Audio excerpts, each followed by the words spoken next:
চলে এলাম নতুন আরেকটা ভিডিও নিয়ে। তো আজকে ছিল হোলি, বাঙালির 12 মাসের 13 পার্বণ, আর মিষ্টি ছাড়া জমে নাকি অনুষ্ঠান।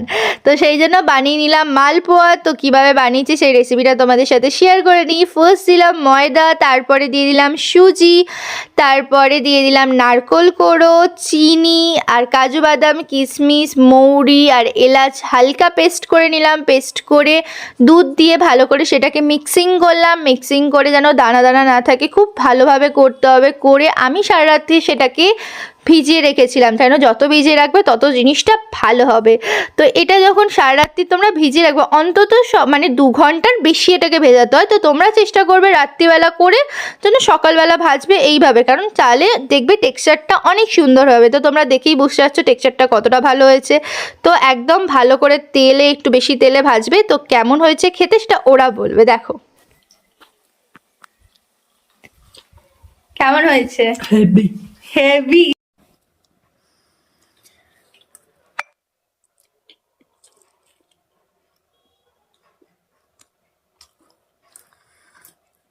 ভাইজান। তো যাদের জন্য বানিয়েছি তারা যখন এত খুশি, তো তোমরা দেখে বুঝতে পারলে কতটা ভালো লেগেছে তাদের। তো দেখা হবে নেক্সট কোনো ভিডিওতে। টাটা।